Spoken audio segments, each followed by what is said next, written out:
There are moments in life that look like humiliation, but are actually the beginning of something unstoppable. This is one of those stories. A dinner table. An ex-boyfriend with too much confidence and too little sense. A wedding ring that he laughed at in front of everyone. And a secret sitting quietly on that woman's finger that was worth more than everything in that room combined, including the people in it. He thought he was mocking a cheap stone. He had no idea he was mocking a diamond cut from a mine owned by one of the most powerful and feared families in all of East Asia. He had no idea that the quiet woman sitting across from him, who said nothing and simply picked up her glass of water and breathed, was already the most dangerous person at that table. And he had absolutely no idea that his little performance that night was about to set off a chain of events that would bring down a political network, expose a years-long conspiracy, and leave him with nothing, no firm, no reputation, no girlfriend, and no country to hide in. But that's the thing about people who underestimate others. They never see it coming. Before we go any further, drop your location in the comments right now. Tell me where in the world you are watching this from. Whether you're in Lagos or London, Nairobi or New York, Seoul or Sydney, let me know you're here. And if you are new to this channel, hit that subscribe button right now, because the stories we tell here are not like anything else you will find. This one especially. Stay with me until the very last word, because every single chapter of this story has a twist, and the ending will leave you completely speechless. Let's go. The restaurant was loud that Friday night, full of laughter and clinking glasses and the warm smell of garlic bread. I hadn't wanted to come. I told myself 100 times on the drive over that I could turn around, that 5 years was long enough to let old friendships fade quietly. But Clara had called me 3 times that week, and she had that voice, soft and pleading, that made it impossible to say no. So I put on my navy dress, fixed my hair, and walked into La Maison like I belonged there. The table was round and crowded. I recognized most faces. Former classmates from university, people I used to eat lunch with, study with, grow up with. I slid into the empty seat between Clara and a girl named Priya and told myself it would be fine. It was not fine. I noticed him before he noticed me. Daniel Kim was sitting directly across the table, leaning back in his chair with the same easy confidence he'd carried everywhere for the 6 years we dated. He looked good. He knew it. The woman beside him was dressed like she'd come from a magazine shoot, expensive earrings, perfect nails, a smile that had probably never been tired a day in its life. For a few minutes, things were normal. People talked about jobs, weddings, travels. Someone mentioned having a baby. I laughed when I was supposed to laugh and asked questions when it was polite to ask them. I kept my hands in my lap. Then Priya said something about rings. I don't even remember what it was, something about a friend's engagement. And my hand shifted slightly on the table, just slightly. But Daniel's eyes were quick. He leaned forward. I watched his gaze drop to my left hand, to the slim gold band with its small oval stone. I saw the exact moment his expression changed. The corners of his mouth pulled upward, slow and deliberate, like a man who had just won something. He reached over and tapped his girlfriend's arm. "Baby," he said, loudly enough for everyone to hear. "Look at that. Even your gym membership cost more than that rock." He laughed. The sound filled the table like smoke. The whole table went quiet. I felt every single eye turn toward me. I looked down at my ring. The modest oval stone. The slim gold band that my husband had slid onto my finger at sunrise on a cliff in Jeju Island, with the ocean crashing below us and his voice breaking slightly when he said my name. I said nothing. I breathed. I picked up my glass of water and took a slow sip. I didn't know it then, but that one moment, Daniel's laugh, the silence at the table, my burning face, was the starting gun for everything that followed. And everything that followed would change my life completely. I drove home with both hands tight on the wheel and the radio off. The city lights blurred past my windows, and I kept replaying the sound of his laughter in my head, the way the table had gone quiet, the way his girlfriend had smiled like she was watching something amusing on television. I'd held it together at the restaurant. I'd even managed to stay for dessert, talking carefully about nothing, laughing at the right moments. but alone in the car, my throat was tight. I'd met Ji-Yeon at a bus stop on a rainy Thursday evening 18 months before that dinner. I was running late, soaked from a broken umbrella, and deeply unhappy about both things. He was standing quietly under the shelter, holding an umbrella large enough for 2 people, watching the rain without any visible impatience. He glanced at me, then at my dripping coat, and without saying a single word, he shifted slightly and tilted the umbrella my way. I almost didn't accept. I was that kind of person then, too proud to take help from strangers, too tired to explain why. But I was also genuinely soaked, so I stepped under and said thank you and stared at the rain. We talked for 11 minutes while we waited. Just small, quiet things. What kind of food he liked. Whether I'd read a book I was carrying. When his bus came, he said it was nice to meet me and he left. That was all. I thought about him for 3 days afterward and told no one. He found me again at the same bus stop the following Thursday. I don't know whether that was planned or coincidence, and I've never asked. What I know is that he brought 2 umbrellas. Ji-Yeon never spoke about money. In all the months we dated, the walks through Gyeongbokgung Palace, the Saturday morning markets, the late-night bowls of ramyeon, he never once mentioned it. He paid for things simply and without display. He wore plain, well-fitted clothes. He carried no wallet that I ever saw, only a single black card with no name printed on it, smooth and matte on both sides. I thought it was a work access card. I never asked about it. He proposed at sunrise. Just the 2 of us, standing on a cliff above the sea, him holding a small box like it was something fragile and precious. He said, "I know I'm not what people expect, but I'll spend my whole life making sure you never regret choosing me." I said yes, before he finished the sentence. Driving home that night, still hearing Daniel's laughter, I pressed my hand flat against the steering wheel and felt the ring against my skin. I had no regrets, not one. 2 days passed after the dinner. I didn't tell Ji-Yeon about what Daniel had said. I'm not sure why exactly, maybe because saying it out loud would make it more real, or maybe because I didn't want to watch my husband's expression change when he heard it. Ji-Yeon was the kind of man who stayed calm on the surface, but I had learned in our time together that stillness in him didn't mean nothing was happening underneath. So I kept it to myself and moved through those 2 days like everything was normal. On the 3rd morning, I woke up before him. His phone was charging on the nightstand, and when the alarm went off, I reached over to silence it without thinking. The screen lit up in my hand. A message notification was already visible in the preview. I wasn't snooping. I was barely awake, but the words were right there before I could look away.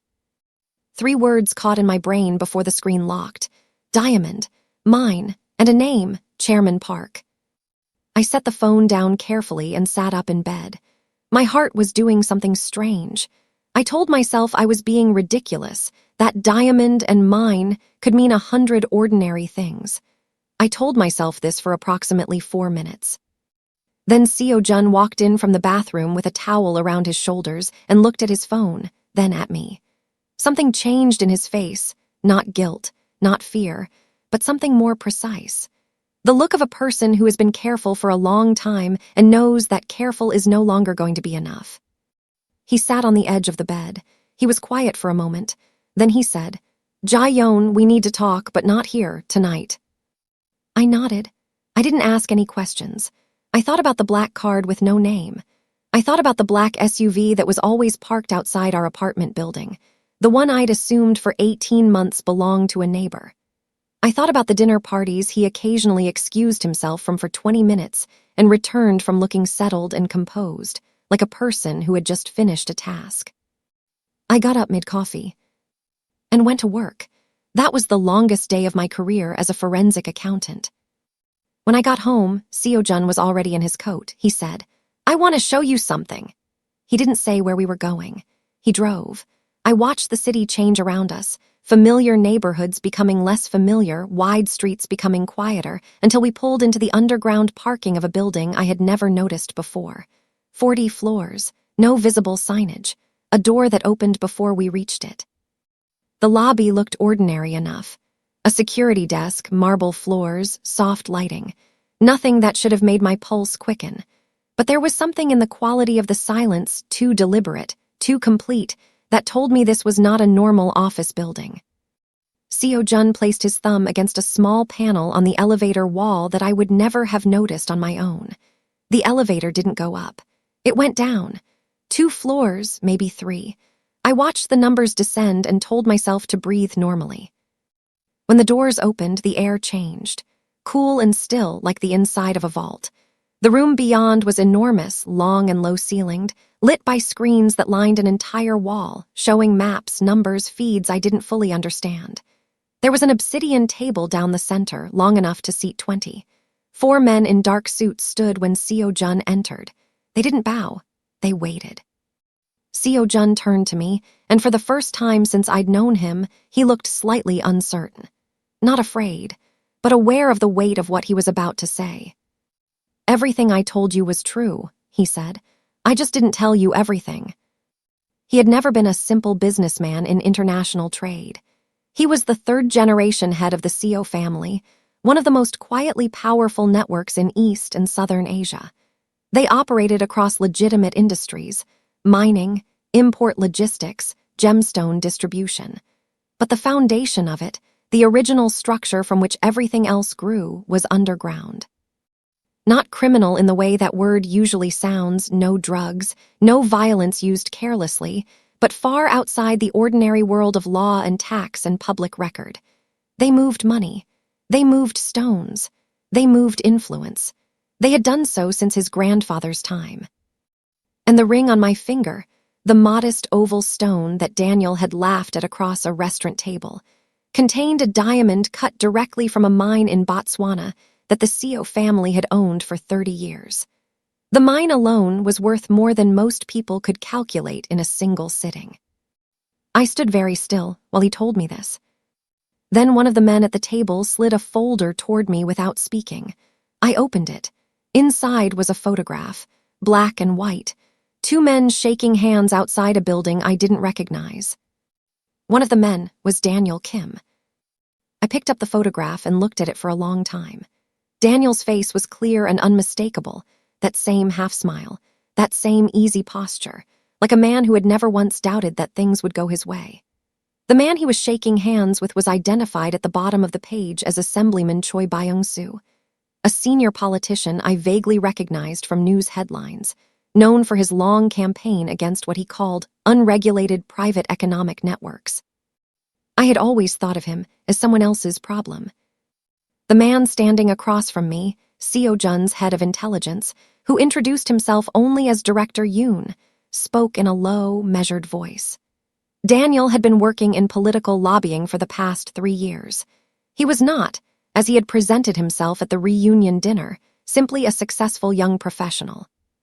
He was specifically employed by a group connected to Assemblyman Choi's office, with a singular long-term objective: the legal and reputational dismantling of the CO family's financial holdings. "He's been watching you for several months," Director Yoon said. "Not casually, systematically." I set the photograph down. My hands were steady.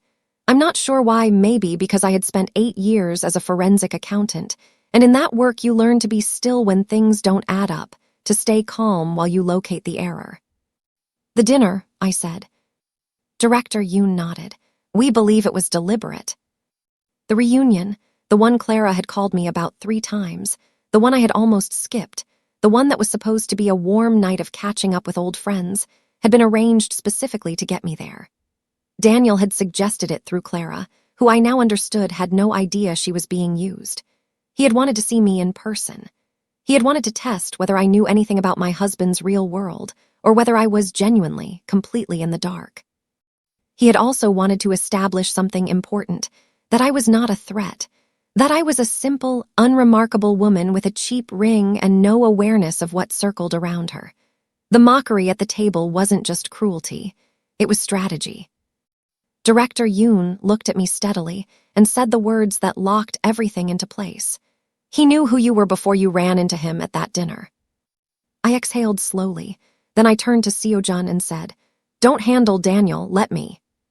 Ji-Yeon looked at me for a long moment after I said it.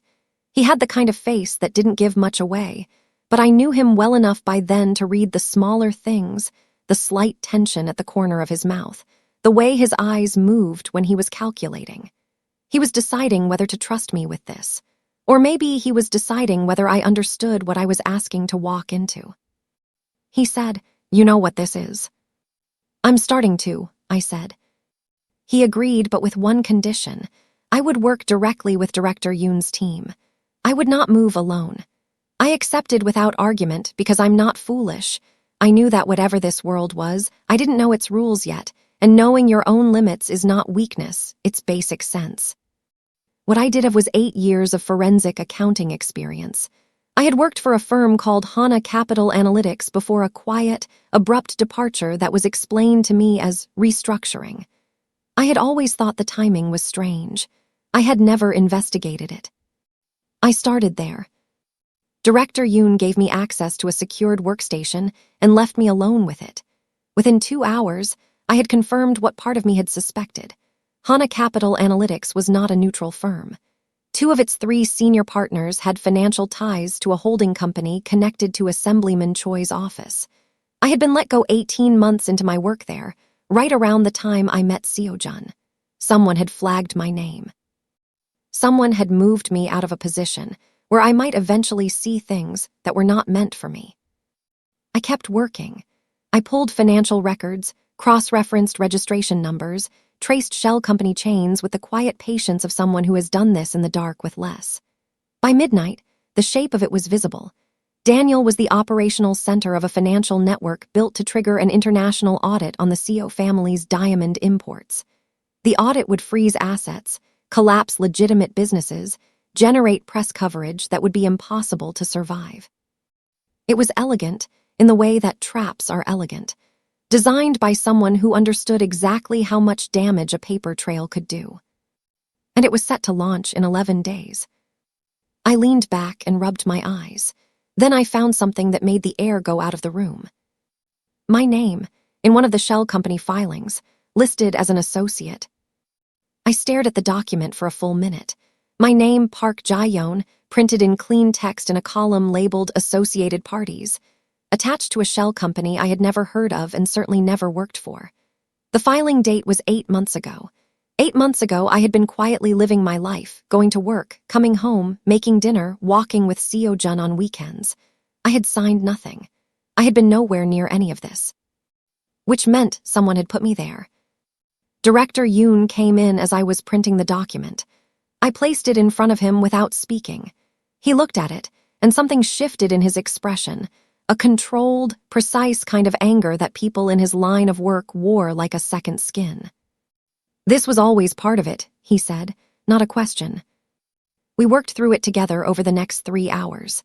The plan, Daniel's plan, built on Assemblyman Choi's framework, had a final layer that I hadn't seen until now. When the audit launched, when the press coverage broke, when Ji-Yeon's family was exposed and their assets frozen, there would need to be a domestic target. Someone easy to understand. Someone relatable to the public. A wife who had supposedly looked the other way. A forensic accountant, no less, who could be presented as either willfully complicit or conveniently ignorant. Either way, I would be charged. Either way, my face would be the approachable, human face of a story that was really about power and money and decades of rivalry that had nothing to do with me. Daniel had sat across that dinner table and laughed at my ring, the ring he knew belonged to one of the most significant diamond operations in the world, and he had looked at me like I was nothing. Because the plan required me to be nothing. It required me to be ordinary and unaware and easy to use. The arrogance of it arrived in my chest like cold water. I felt it move through me, settle, and then harden into something very quiet and very clear. I found the rest of it at 2 in the morning, on an anonymous email account that took me 40 minutes to trace back to a device registered in Daniel's neighborhood. There was a draft email. It was addressed to a journalist, a specific journalist. It was fully written, detailed, damning, and ready. The send date was scheduled for day 12. 1 day after the audit launched. I read it twice, then I screenshot everything. I finally understood exactly how completely they had planned to destroy me. And I finally understood that they had made one catastrophic mistake. They had assumed I would never look. I didn't go home that night. I stayed in the intelligence office until the sky outside the narrow basement windows turned pale gray, working through the documents with a precision that came from years of finding the one number that didn't belong. By the time Director Yoon brought in coffee and 2 chairs, I had a complete financial map.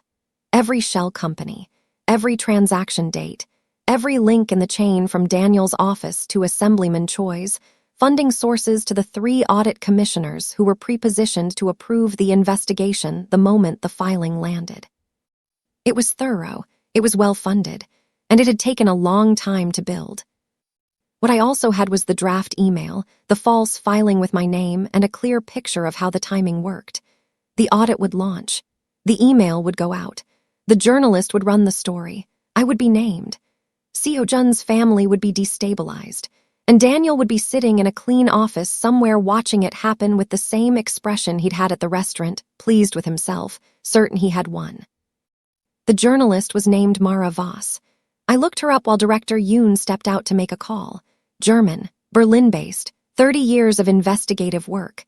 She had written the pieces that unraveled 3 different family dynasties, one in Singapore, one in Sao Paulo, one in the Netherlands.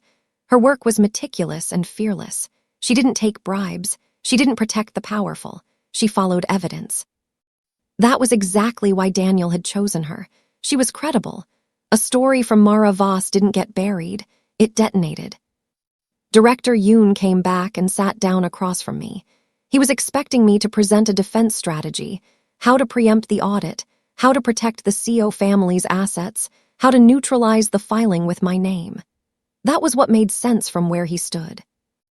I looked at him and said, "I want to contact Mara Voss first." He went very still. "Not to threaten her," I said. "Not to offer her anything. I want to send her the actual story, the whole thing. Daniel's network, Choi's funding, the forged documents with my name, all of it clean and sourced." Director Yoon was quiet for a long time. Then he said, with something that might have been reluctant respect, "You want to give her something better than what she was sold." "She follows evidence," I said, "so I'm going to give her better evidence." I composed the email carefully. No flourish, no pleading. Just the documents, the map, the timeline, and one line at the end. The real story is bigger than what you were sent. I pressed send at 4:47 in the morning. Mara Voss replied at 6:12, "I'm on a plane." I went home, slept for 4 hours, and woke up to Ji-Yeon sitting at the kitchen table with 2 cups of coffee and a look on his face that I couldn't immediately read. He'd been briefed by Director Yoon. He knew what I'd found. He knew what I'd done. He slid one of the cups across the table toward me and didn't say anything for a moment. Then he said, "You sent it without telling me." "I knew you'd agree," I said. "I didn't want to wait for the conversation." He almost smiled. "Director Yoon said you worked until 5 in the morning. The numbers don't care what time it is." Ji-Yeon looked at me in a way he hadn't before, not with new affection, because he had always looked at me with steady, quiet affection, but with a kind of recognition. Like he was seeing a dimension of me that had always existed and was only now standing in full light. He reached across the table and covered my hand with his. "My mother wants a council meeting," he said after a moment. I knew about Madame CO. In the 1.5 years of our marriage, I had met her 11 times. She was precise, formal, and completely impossible to read. She had not approved of me from the beginning. I knew this not because she was rude, but because she was too careful to be rude, and that carefulness itself was its own kind of message. She considered me ordinary, untested. A woman who had arrived in her son's life from a bus stop and a rainy Thursday, with no family name worth nodding and no background that matched what she expected for her son. She had, in those 11 meetings, never asked me a single personal question. The council meeting was set for that evening. When I arrived, the room was full of CO family members I recognized, and some I didn't, all seated around the obsidian table. Madame CO sat at the head of it, perfectly still, wearing a gray silk suit and the expression of someone waiting to be convinced. I took the empty seat across from her. I placed a folder on the table. Before anyone could speak, I opened it and slid the top document toward Madam CEO. Someone inside this family has been feeding Daniel Kim information for 18 months, I said. The room went completely silent. Madam CEO looked down at the document, then she looked up at me. The document contained phone logs, message timestamps, and 3 transfer records, all pointing to one name. The silence in the room lasted long enough that I could hear the air conditioning. Madam CEO read it once, then again, her face giving nothing away. Then she set it down with both hands flat on the table and looked at the person sitting 2 seats to her left. Seo-jin, Daniel's cousin. Seo-jun's cousin, known to everyone at the table simply as Min-ho. He was 28, sharp-faced, always at family dinners with a ready laugh. He had given the wedding toast at our reception, warm and funny, and seemingly genuine, the kind of speech that got replayed on video later by people who enjoyed it. He had been Madam CEO's quiet favorite for years, attentive, well-spoken, always bringing her the right kind of news at the right kind of moment. The logs showed that Min-ho had been in contact with Daniel for 18 months, passing internal family schedules, asset documentation, and most critically, my financial background, my name, my connection to Hana Capital Analytics, and the specific vulnerability of my professional record that made me usable as a scapegoat. He had handed them the blueprint. He had shaped the weapon. And he had done it in exchange for a promised seat at Assemblyman Choi's table once the CEO family structure collapsed and was legitimized under new oversight. Min-ho didn't deny it. He looked at the document, then at Madam CEO, and he said nothing. His silence was its own kind of answer. What happened in the next 30 seconds told me everything I needed to know about Madam CEO. She didn't raise her voice. She didn't move. She sat at the head of that table like a woman carved from very old stone, and after exactly 30 seconds, she said quietly, "Get him out of my sight." 2 men appeared from the edges of the room. Min-ho stood, adjusted his jacket with a small, controlled movement, and looked directly at me as they escorted him toward the door. His expression had changed. The warmth was gone. What remained was something cooler and harder and much more honest. He said, "You have no idea what you just started." I held his gaze until the door closed behind him. The room was silent again. Then Madam CEO said, without looking at anyone in particular, "Continue." Director Yoon briefed the council that night on the full scope of what I had uncovered. As he spoke, I watched the faces around the table, experienced, guarded, unreadable, and I saw the moment when each person understood the size of it. This wasn't a single politician with ambition. Assemblyman Choi was the visible front for something larger, a coalition of 3 of the most powerful conglomerate families in Korea. Families who had controlled the domestic luxury goods supply chain for 2 decades. Families who had long considered the CEO family's uncut diamond supply a threat to the price structures they maintained. The CEO family's mine in Botswana produced stones that were distributed outside the standard channels those conglomerates relied on. For 30 years, they had been unable to touch it legally. So they had built something more careful, a long, quiet plan to use the law itself as the weapon.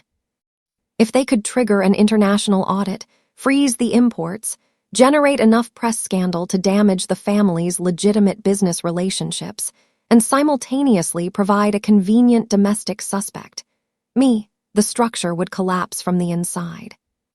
It had taken them 2 years to build. It had taken Min-ho's betrayal to make it viable. And it had been 11 days from completion when I found it at 2 in the morning staring at my own name in a document I had no business being in. Director Yoon finished his briefing. The room was quiet. One of the older council members, a man with white hair and a very still face, said, "What is the current status of the journalist?" "In the air," Director Yoon said.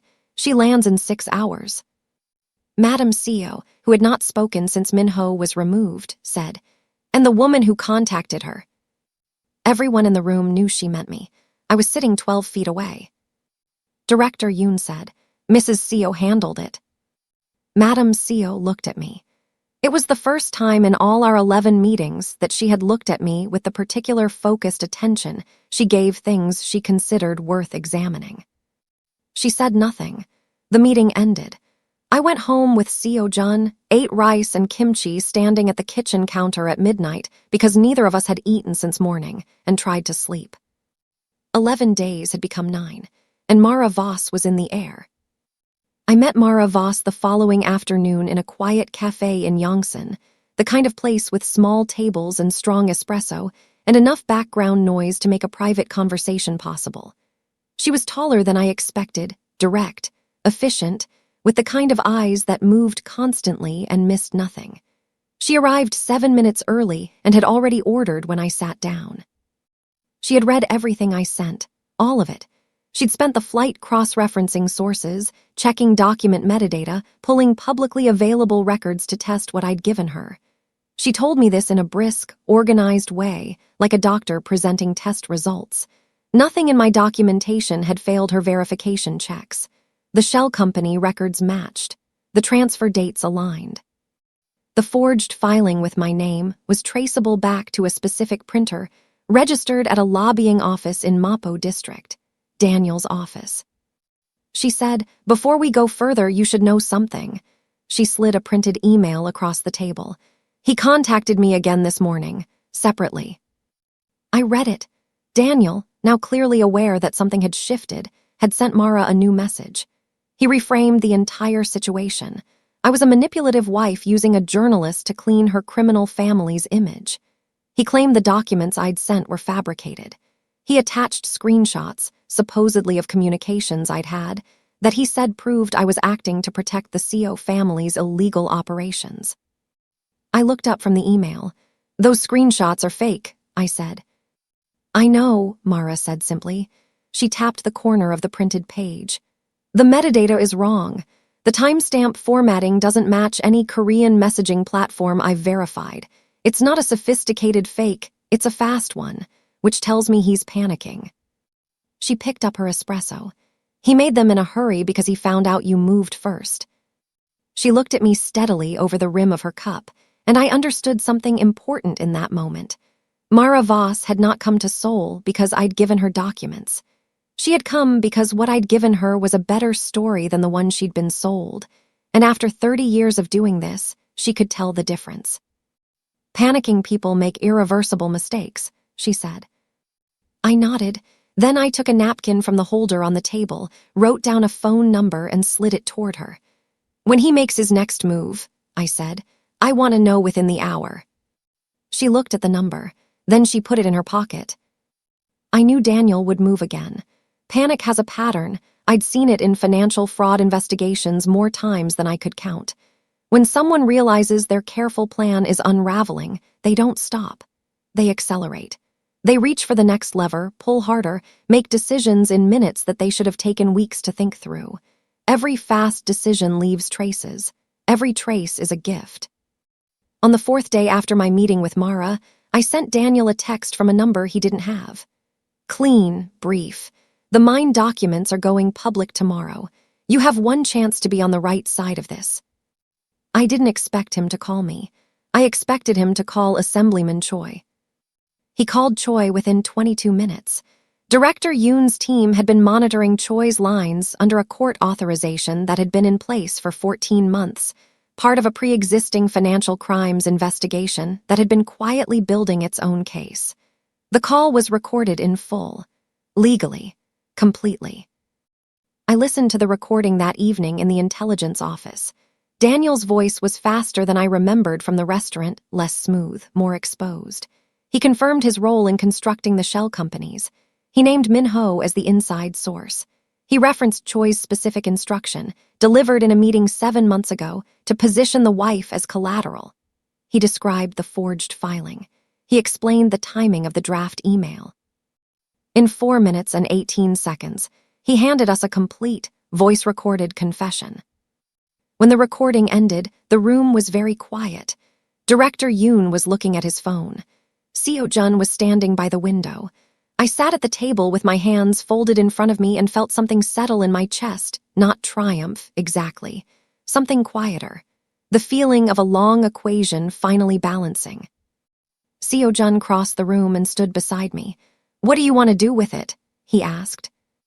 I thought about Daniel at that restaurant, his girlfriend's shoulder, the way he'd said babe like a performance, the way the table had gone silent, the way I had picked up my glass of water and taken a slow sip and said absolutely nothing.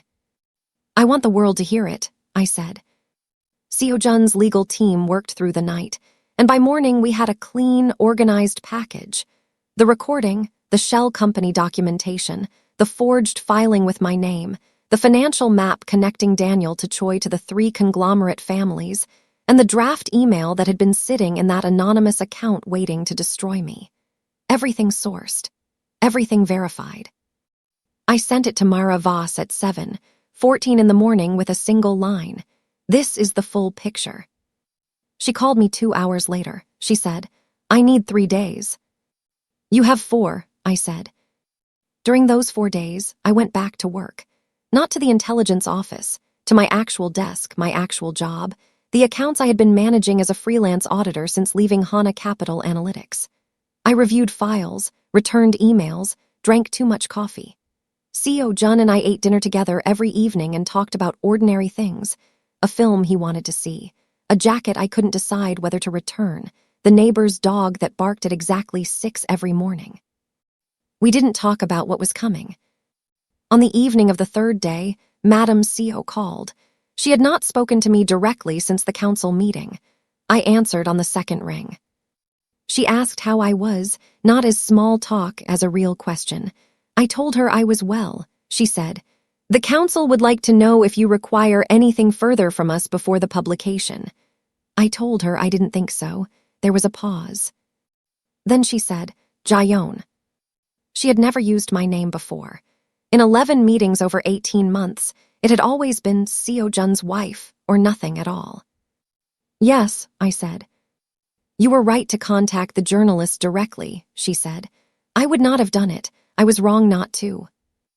I held the phone and breathed. For Madame Ji-Yeon, those 2 sentences were the equivalent of a long speech. I knew it. She knew I knew it. Thank you, I said. We ended the call. On day 4, Mara Voss published. The article ran at 6 in the morning, Seoul time. By 7, it had been shared 40,000 times. By noon, it had crossed into international press. By evening, it was the lead story on 3 separate news networks. The title was Diamonds, Dark Money, and a Political Hit Job. It was 6,000 words. It named Assemblyman Choi Byung-soo, the 3 conglomerate families. Minho and Daniel, with documentation for every claim. It described the shell company network, the forged filing, the pre-positioned audit commissioners, the timeline, and the draft email that had been scheduled to launch the morning after the audit hit. Mara wrote it the way she wrote everything. Without drama, without adjective, just evidence laid in order until the picture was undeniable. I was described in the piece as a forensic accountant who uncovered the scheme from inside the family structure. No photograph, no full name. That was my condition, and Mara had honored it. By 9 in the morning, Assemblyman Choi's office released a statement saying the allegations were under review. By 11, 2 of the 3 conglomerate families issued separate statements calling for an independent investigation. By 1 in the afternoon, Daniel's LinkedIn profile was gone. His firm's website was gone. His phone, according to Director Yoon, had gone silent. I was at my desk when Clara sent me a message, then Priya, then 3 other people from the reunion table who I hadn't spoken to in weeks. They had all seen the article Mara's follow-up piece, published in parallel, which discussed the broader political network without identifying me. They had connected the dots. The reunion, Daniel, the ring. The group chat had been silent for weeks. Now it was full of messages, most of them variations on shock and apology. I read them in order, scrolled to the bottom, and put my phone face down on my desk. Then Clara sent one final message, separate from the group. Ji-Yeon, I had no idea he set it up. I swear I had no idea. I am so sorry. I read it twice. I believed her. Clara had never been anything but kind. She'd been used the same way I had almost been used, as an innocent piece in someone else's plan. I typed back, I know, it's okay. And it was. She wasn't the one I was thinking about. The apologies arrived over the following 2 days in a slow, awkward stream. Some by message, some by call. One very uncomfortable voicemail from a girl named Ji-Yeon who had laughed the loudest at Daniel's joke that night and was now apparently very committed to explaining herself. I listened to everyone. I responded to most of them briefly and without bitterness, because bitterness takes energy I had decided not to give to this. What I did instead, on the Saturday after the article published, was drive back to La Maison. The same restaurant, the same Friday evening light coming through the windows. I asked for a table, not the same one. I wasn't being theatrical near the window, and I ordered the meal I had barely touched the night of the reunion. Lamb chops with rosemary butter and a glass of Riesling and a small side of roasted potatoes that I didn't need but ordered anyway. I ate slowly. I looked out the window at the street. People walking, a couple arguing gently over which direction to go, a child trying to convince someone to look at something on the ground. The city doing what cities do. I finished everything on the plate and felt, for the first time in 2 weeks, completely settled. I was asking for the bill when the manager stopped by my table. He was apologetic, professional, slightly nervous. He told me he recognized me from a previous visit. He mentioned, with the careful tone of someone delivering information they aren't sure will be welcome, that a regular guest, a Mr. Daniel Kim, had a standing reservation on Thursday evenings. It was Thursday. The reservation was in 90 minutes. I looked at the manager. Then I looked at my watch. Then I ordered a pot of green tea and sat back down. Some things you plan. Some things arrive and you simply choose not to leave. He walked in at 7:45. His girlfriend was beside him, wearing a camel coat and scrolling her phone. They were mid-conversation, something light. He was gesturing with one hand, and then he looked up and saw me. The change in his body happened in less than a second. His step shortened. His chin dropped slightly. His eyes did the thing eyes do when the mind behind them is running very fast in several directions at once. His girlfriend noticed the pause. She looked up from her phone, then followed his gaze to me. I was sitting with both hands wrapped around my teacup, completely relaxed. I had not planned what I would say. As it turned out, I didn't need to plan it. The girlfriend said, "Do you know her?" Daniel opened his mouth. A sound came out that wasn't a word. He tried again and got about halfway through something before he stopped. I stood up. I took my time putting on my coat. I picked up my bag. I placed the exact amount for my bill plus tip on the table. I'd already calculated it, and I looked at Daniel once directly without expression. Not cold, not warm, just clear, the look of a person who has finished a task. Then I looked at his girlfriend, who was watching me with the particular alertness of a woman who has just understood that she's missing important context, and I said, "He used to." 2 words, nothing else. I walked out. The night air was cool and clean and slightly damp from earlier rain. I walked to my car and sat in it for a moment with the engine off. I wasn't shaking. I wasn't elated. I felt the way you feel when you close the last tab on a browser you no longer need, a small, clean finality. My phone buzzed, a number I didn't have saved. I looked at the screen for a moment, then answered. A woman's voice, formal and careful. "Mrs. Seo, this is Attorney Han, representing Assemblyman Choi Byung-soo. My client would like to request a private meeting. He believes there may be an arrangement that serves both parties' interests." I started the engine. "Tell him," I said, "that I'm listening." I didn't take the meeting myself. I wasn't going to sit across a table from the man who had spent 2 years designing my destruction and negotiate like we were equals in a business dispute. That wasn't power, that was performance. Real power was already in my hand. I forwarded Attorney Han's contact information to Seo-jun's legal team and sent them one instruction. My only personal requirement was a written, public statement confirming that I had no involvement, none, in any financial wrongdoing connected to the Seo family or the shell company network. Every other term was theirs to negotiate. Attorney Han called back the following morning to speak with Seo-jun's lead lawyer. The call lasted 40 minutes. I wasn't on it. I was making breakfast, eggs and toast, and the strong barley tea I'd been drinking every morning since my grandmother taught me to make it. And when Ji-Yeon came into the kitchen afterward, he had an expression I recognized as controlled satisfaction. "They agreed," he said.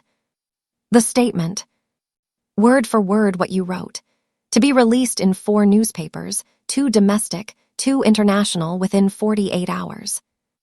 I cracked another egg. Good. He sat down at the counter and watched me cook. After a moment he said, "You know you could have asked for more." "I didn't want more," I said.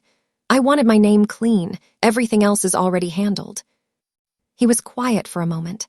Then, Attorney Han told our team it was the most unusual negotiating position she'd encountered in 20 years of practice. Her client expected you to want money. "Of course he did," I said. "He measured everything by what it cost." The statement ran on schedule. It was brief, formal, and complete, a full public acknowledgement that Park Ji-Yeon had no involvement in the financial activities under investigation. My name, cleared, in 4 newspapers. I read it over my barley tea on a Wednesday morning and felt nothing particularly dramatic, only the quiet satisfaction of a correction that had needed to be made. That same morning, Madame Ji-Yeon called. Her voice on the phone was exactly the same as it always was, precise, even, no softness on the surface. But there was something underneath it that I had not heard before in all our conversations. A different quality of attention, like she was listening to herself as much as she was speaking. She didn't apologize. I had not expected her to. She was not built for the word in the direct sense, and I had long since accepted that. What she said was this: "I underestimated you. I will not do it again." For a woman like Madame Ji-Yeon, who had spent her entire life in a world where words were spent carefully, and every sentence carried its exact weight and no more, those 2 sentences held the same value as another person's speech. I knew it. She knew that I knew it. I said, "Thank you." The call ended simply, the way her calls always did. No lingering, no warm closing line. Ji-Yeon had been standing near the hallway when it happened. He'd heard my half of it, the brief exchange, the 2-word response, and when I turned around, something was moving behind his eyes that he was working to keep still. He left the room. I gave him that. He came back 10 minutes later. "She said that to you," he said. "Yes." He sat down across from me. "In 36 years," he said, "I have never once heard her say those words to another person." I nodded. "I know." "How did you know to wait for it?" I thought about that, because pushing her would have made her defensive, and she's not actually a bad person, she just needed time to see clearly. I paused. Same as most people. He looked at me for a long moment. Then a package arrived at the front door, hand-delivered, no courier company, no return address. The man who brought it said only that it was from the Ji-Yeon family residence. Inside, nested in dark velvet, was a stone the size of a child's fist, rough-surfaced, cloudy, irregular, raw and uncut, a diamond, and beneath it a note in Madame Ji-Yeon's unmistakable handwriting. I read the note standing at the kitchen table with the stone resting in my palm. It was heavier than I expected. The note was written in Korean, in Madame Ji-Yeon's particular script, very upright, very controlled, no decorative strokes. It said, "This stone was set aside by my late husband the year Ji-Yeon was born. He said it belonged to whoever built this family stronger than he left it. I believe he would have agreed with me." I read it twice. Then I set the stone on the table and sat down. It wasn't beautiful in the usual sense. It was nothing like the polished, faceted stones in jewelry store windows, those clean, bright, precisely cut things that caught light perfectly and were designed to impress. This was raw, uneven. You could see nothing inside it, no sparkle, no fire. It looked almost ordinary. It was only if you knew what it was and where it had come from that you understood what it contained. I thought about my ring, the slim gold band, the modest oval stone, the ring Daniel had laughed at, the ring that had started everything. I set the raw diamond next to it on the table and looked at them side by side for a long time. Ji-Yeon came and stood beside me. He read the note. He didn't speak for a while. Then he said, "She's never given that stone to anyone. My father gave it to her the week they married. She's kept it for 30 years. I looked at it again. All those years in a velvet box, waiting for the right person to hand it to. Ji-Yeon's father had trusted his wife's judgment enough to make that the condition she would know, and she had waited until she was certain. I placed it carefully back in the box. I want to keep it exactly like this, I said, uncut. 2 days later, Ji-Yeon told me that 3 representatives from the conglomerate families had reached out to his office. They wanted to renegotiate their supply relationship. They wanted to meet with him personally at his earliest convenience. Ji-Yeon called the liaison and said, "You'll be meeting with my wife." I arrived at the meeting in a gray blazer and my plainest shoes. I wore no jewelry except my ring. The 3 men waiting at the table when I walked in were all significantly older than me, polished, formal, the kind of men who had spent decades being the most important person in any room they entered. They stood when I came in, which I noted. I sat down, opened my folder, and began. The restructuring proposal I had spent 4 days building was clean and technical, the kind of document that either made sense immediately or didn't, and if it didn't, that was its own kind of information. It rebalanced the diamond supply chain across 4 distribution channels, removed the leverage points the conglomerates had previously exploited in import pricing, and created a framework that was profitable for the Ji-Yeon family's legitimate holdings while giving the conglomerates a route back to a working relationship, if they wanted it. I walked them through it for 40 minutes without notes. Every question they asked, I answered. Some of the answers were short, some were long, none of them were uncertain. Near the end, the eldest of the 3, a man named Chairman Lim, leaned back slightly and looked at me with an expression I recognized as reluctant reassessment. He said, "Where did you study this?" I said, "A bus stop and 2 very bad years." He looked at me for a moment. Then he nodded slowly, the way people nod when they've understood something that wasn't in the document. The other 2 conglomerates agreed to the framework by the end of the meeting. Chairman Lim asked for 48 hours to review. He called back in 22.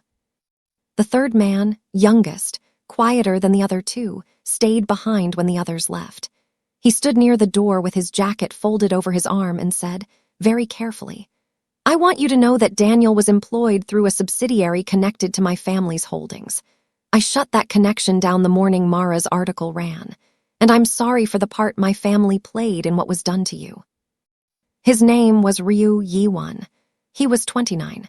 He said it like a person who had rehearsed it and was still afraid to say it, which made me believe him more than if it had sounded easy. "Thank you," I said. "That took something." He nodded, then, almost as an afterthought, "Daniel filed an exit visa this morning. I thought you'd want to know." I drove home after the meeting and sat in the parking garage for a few minutes before going upstairs. Not because I was upset, just because I needed the quiet before stepping back into the warmth of the apartment and everything that came with it. I had a habit of doing that, taking the transition space between one version of a day and the next. Ji-Yeon was on a call when I came in. He raised his eyebrows in a question, "How did it go?" I gave him a small nod and went to change my clothes. I thought about Yi-won's words on the way to the bedroom. He was an interesting person, someone who had inherited a framework he hadn't built and didn't entirely agree with, who had said so internally and been overruled, who had then watched from the inside as the plan he'd objected to unraveled in public. There was a version of a person who becomes bitter from that experience. He seemed instead to have become careful, honest, aware, perhaps for the first time, of what it cost to stay silent. I sat on the edge of the bed and thought about Daniel.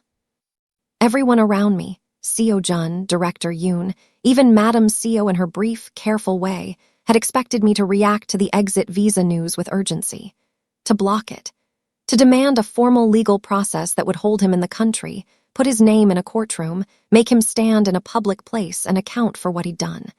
And there was a part of me that understood that instinct. He had tried to ruin my life. He had sat across a dinner table and laughed at my ring while planning to have me charged for crimes I hadn't committed. He deserved consequences. But I thought about something my grandmother used to say when I was young. She would say, "Don't spend good energy chasing bad people. They'll spend the rest of their lives carrying what they did. You don't need to carry it for them. I changed into comfortable clothes and went back to the kitchen. Ji-Yeon had finished his call. I made tea. He sat across from me. He's leaving, I said. I know, Ji-Yeon said. What do you want to do? I poured 2 cups. Nothing, I said. Let him go. Ji-Yeon didn't push back. He'd learned over the course of our time together that when I said something in that particular quiet voice, even unhurried, the voice I used when I was completely certain, there was no productive argument to be made. He sat with it for a moment, then picked up his tea. He'll face it eventually, he said. He's already facing it, I said. His name is in a 6,000-word article that will follow him everywhere he goes. The people he spent years trying to impress want nothing to do with him. His firm is gone. His plan failed. I wrapped both hands around my cup. Wherever he lands, he carries all of that. I don't need to chase him for that to be true. Ji-Yeon looked at me. You're not angry. I was, I said. In the car after the restaurant, I was very angry. But anger is expensive. I stopped being able to afford it somewhere around night 3 in the intelligence office. He smiled, a real one, slow and genuine. My mother called me after she spoke to you, he said. She didn't say much, but she asked me one question.